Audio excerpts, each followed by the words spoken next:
Hey guys, we're looking at Mark chapter 12 today. We get to flip to a new chapter. Looking at the first 12 verses.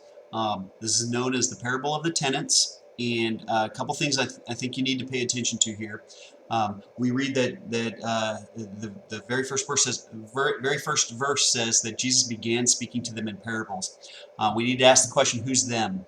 Well, if you paid attention to yesterday's devotion, you know that the chief priests and the elders are the ones that have approached Jesus. And in the previous section, they're questioning him, saying, on what authority have you been teaching? On what authority have you been performing these miracles? On what authority are you doing these things?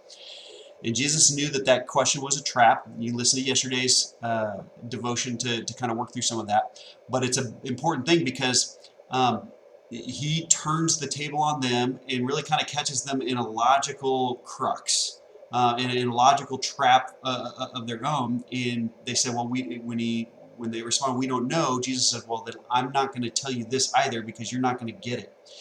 And that's where we get to our section here, and he says, okay, so I'm going to speak to you in parables. Well, he couldn't convince them of the truth before that, and he's certainly not going to convince them of the truth moving forward. So he says this parable, which is a pretty easy parable to figure out, about the tenants, about him, an owner of a vineyard who leased it out to some tenants, and when he sent a servant to go collect, they beat the servant, sent another one, they beat him and killed him, sent another one, did the same thing. We're told they did this over and over and over. And then finally, the vineyard owner sent his son to take everything on. Certainly, they're not going to kill my son. Well, they did.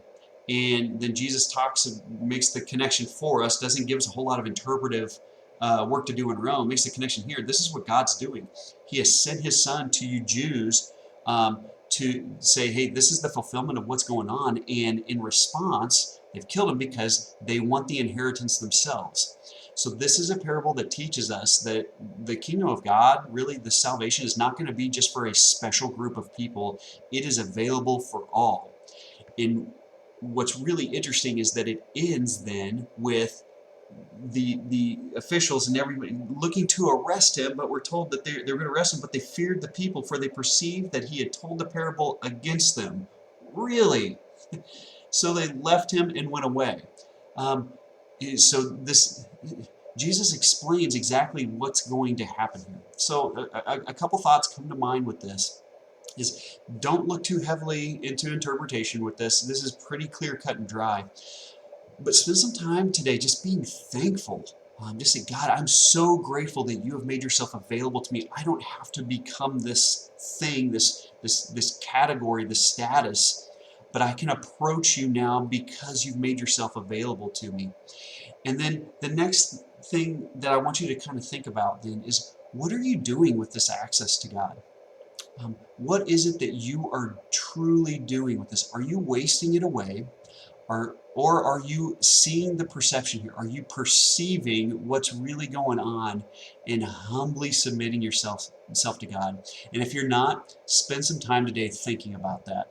God, what's my attitude towards you today? What do you want from me today? I am yours. I do not want you, Lord, to fit into any kind of preconceived notion that I may have of you. I want you as you are, just as you have called me as I am. Spend some time doing that today, guys, and have a blessed day, and we'll talk to you very soon.